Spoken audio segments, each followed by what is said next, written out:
करोड़ों का investment, prime location, beautiful interiors, heavy marketing, फिर भी बिजनेस बंद हो जाता है। क्यों? क्योंकि बिजनेस की फेल्योर स्टोरी बैलेंस शीट में बाद में दिखती है, पहले यह नेम, लोगो, साइन बोर्ड और एनर्जी में दिखना शुरू हो जाता है। नमस्कार, मैं हूं आचार्य कल्की कृष्णन, एस्ट्रोदेवम का मेंटर और लोगो शास्त्रा कॉन्सेप्ट का जनक। आज मैं आपको Namak Ram restaurant, Zomato, Eternal, फिरजी, बायजू, सुपरटेक और कुछ अन्य केसेस के माध्यम से एक बहुत महत्वपूर्ण बिजनेस लेसन देने जा रहा हूँ। यह वीडियो किसी की बुराई करने के लिए नहीं है, यह वीडियो एंटरप्रेन्योर्स को जगाने के लिए है। यह तस्वीर देखिए स्क्रीन पर, यह है नमक Ram restaurant, sector 18 Noida. Sector 18 Noida कोई ऑर्डिनरी मार्केट नहीं है, यह भारत की राजधानी का one of the most popular commercial and business location है। यहाँ फुटफॉल है, विजिबिलिटी है, परचेजिंग पावर है, अब बिजनेस अपॉर्चुनिटी भी है। जब मैंने पहली बार नमक राम का बोर्ड और लोगो देखा तो मेरे मन में तुरंत एक क्लियर ऑब्जर्वेशन आई। इस लोगो की एनर्जी एस्टैब्लिशमेंट को सपोर्ट नहीं कर रही है। लोगो शास्त्र के हिसाब से रेस्टोरेंट बिजनेस में नाम, रंग, font, spacing, direction, food energy और कस्टमर अट्रैक्शन वाइब्रेशन का बहुत गहरी भूमिका होती है। नमक राम के केस में इन्वेस्टमेंट था, लोकेशन था, एम्बिशन भी था, लेकिन लोगो और साइन बोर्ड में वह एनर्जेटिक बैलेंस नहीं था जो फूड बिजनेस को सर्वाइवल, रिपीट कस्टमर और स्टेबल कैश फ्लो देता है। एस्ट्रोदेवम टीम ने नमक राम के ओनर से कांटेक्ट किया। ओनर ने कहा वह मिलेंगे, बात करेंगे, समझेंगे, लेकिन वह मीटिंग कभी नहीं हुई। यही बिजनेस ओनर्स की सबसे बड़ी प्रॉब्लम है। वार्निंग मिलती है लेकिन वे कहते हैं देखेंगे, एडवाइस मिलती है लेकिन वे कहते हैं बाद में, करेक्शन का चांस मिलता है लेकिन वे कहते हैं अभी टाइम नहीं है। बिजनेस में डिले भी एक डिसीजन होता है और कई बार वही डिले, वही देरी करोड़ों का डैमेज कर देता है।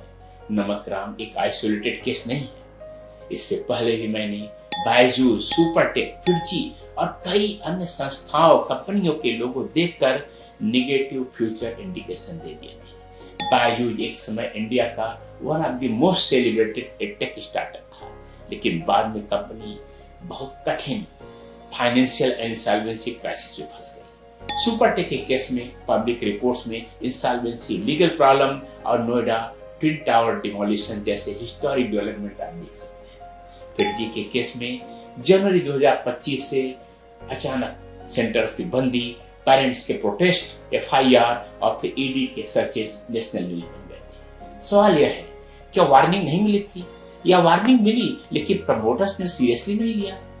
फिरजी के केस में यह बात और भी सीरियस है। एस्ट्रोदेवम की तरफ से क्लियर रिकॉर्ड है कि अगस्त 2023 में फिरजी के एक सीनियर ऑफिसर को अलर्ट किया गया कि जनवरी 2025 यानी 25 के पहले महीने में ही फिरजी को बहुत बड़े प्रॉब्लम फेस करनी पड़ सकती है। और जनवरी 2025 में एग्जैक्टली वही पीरियड आया और फिरजी क्राइसिस पब्लिक डोमेन में सेंटर बंद होने लगे, स्टूडेंट पेरेंट डिस्टर्ब हो गए, शिकायतें हुई, एफआईआर हुई, फाइनेंशियल स्ट्रेस आया और फिर ईडी ने एक्शन ले लिया। लेकिन जब प्रमोटर का एटीट्यूड होता है कि हम इतने बड़े हैं, हमें क्या जरूरत है, तब प्रॉब्लम शुरू होती है। अब जोमेटो इटर्नल का केस देखिए। जोमेटो ने 2025 में कॉर्पोरेट लेवल पर इटर्नल नाम और नई आइडेंटिटी अनाउंस की। पब्लिक रिकॉर्ड्स के अनुसार इटर्नल पेरेंट कंपनी आइडेंटिटी बनी, जिसके अंदर जोमेटो, ब्लिंकिट, हाइपरप्योर और डिस्ट्रिक्ट जैसे बिजनेस हैं।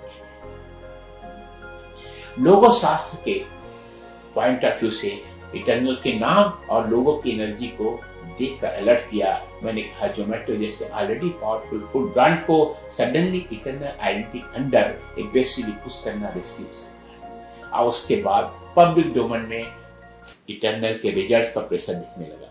इटर्नल का क्वार्टरली प्रॉफिट 78% गिर गया। टॉप के अधिकारियों ने रिजाइन कर दिया, यहां तक कि जोमेटो एनसीएलटी में चली गई।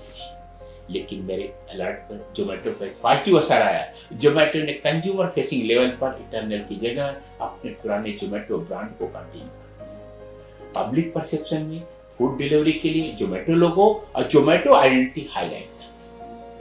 तो लोगो शास्त्र के पर्सपेक्टिव से यह एक बहुत बुद्धिमानी पूर्ण सुधार था, कदम था। पुराने जोमेटो लोगो में food recall, customer habit, speed, appetite connection और मार्केट फैमिलियरिटी थी, उसको कंप्लीटली रिप्लेस करना ब्रांड के लिए हार्डफुल हो रहा था, लेकिन उन्होंने सुधार दिया। इसीलिए मैं कहता हूं कि जो एंटरप्रेन्योर टाइमली अलर्ट समझ लेता है वह डैमेज को मिटिगेट कर सकता है, सुधार सकता है। आजकल आप देखेंगे कि कई लोग लोगो शास्त्र का नाम यूज कर रहे हैं, कुछ लोग इस कॉन्सेप्ट को कॉपी भी कर रहे हैं, कुछ लोग सुपरफिशियल लोगो डिजाइनिंग को स्पिरिचुअल ब्रांडिंग बोलकर प्रमोट कर रहे हैं। लेकिन लोगो शास्त्र कोई कैनवा टेम्पलेट नहीं है, या ये लोगो जनरेटर नहीं है, या नॉर्मल ग्राफिक डिजाइन का फैंसी वर्जन नहीं है। लोगो शास्त्र जिसका मैं जन्मदाता हूं, मैंने क्रिएट किया, पेटेंट करा है, एक डीप रिसर्च बेस्ड सिस्टम है जिसे मैंने 4 दशक से ज्यादा वर्षों की 40 वर्षों की साधना, वास्तु, तंत्र, ज्योतिष, numerology, colour science, simple energy और thousands of real business observation के बेसिस पर डेवलप किया है। एस्ट्रोडेम के ओन पब्लिक मटेरियल पर आप लोगो शास्त्र के बारे में, मेट्रोलॉजी के बारे में आप बहुत विस्तार से दे सकते हैं और ये जान सकते हैं ये सिस्टम कैसे एनर्जेटिक, सिंबॉलिक और बिजनेस आउटकम पर्सपेक्टिव पर कैसे काम करता है। कॉपी करने से नॉलेज नहीं आती, नेम यूज करने से सिद्धि नहीं आती और लोगों को ब्यूटीफुल बना देने से बिजनेस को पावरफुल नहीं बनाता। लोगो शास्त्र में डेप्थ चाहिए, विजन चाहिए और सालों की ऑब्जर्वेशन चाहिए और सबसे महत्वपूर्ण एक्यूरेट प्रेडिक्शन और करेक्शन की एबिलिटी चाहिए। अब सवाल आता है, जब वार्निंग मिलती है तो प्रमोटर्स इग्नोर क्यों कर देते हैं? 3 रीजन होते हैं। पहला, ईगो। फाउंडर सोचता है कि मैंने कंपनी बनाई है, मुझे सब पता है। दूसरा कारण, डिले। वो कहता है अभी नहीं, बाद में, लेकिन निगेटिव एनर्जी अपॉइंटमेंट लेकर नहीं आती। तीसरा, विजिबल सक्सेस का इल्यूजन, भ्रम। जब ऑफिस बड़ा हो, स्टाफ बड़ा हो, टर्नओवर बड़ा हो, मीडिया कवरेज हो, इन्वेस्टर्स हो, तो प्रमोटर को लगता है कि सब कुछ ठीक है। लेकिन लोगो शास्त्र विजिबल सक्सेस के पीछे इनविजिबल क्रैक्स को आइडेंटिफाई करता है। लोगो शास्त्र में हम डिजाइन नहीं देखते, हम देखते हैं नेम की साउंड एनर्जी, लेटर्स का pressure, colour vibration, shape, direction, cuts, gap, imbalance, upward और डाउनवर्ड मूवमेंट, पंच तत्वों का संतुलन, numerological flow, sector compatibility, founder energy, customer psychology and vastu alignment. Food business का लोगो अलग अलग एनर्जी मांगता है, एजुकेशन बिजनेस का लोगो अलग, रियल एस्टेट का अलग, finance, health care, technology, hospitality, manufacturing, हर सेक्टर की रिक्वायरमेंट डिफरेंट होती है।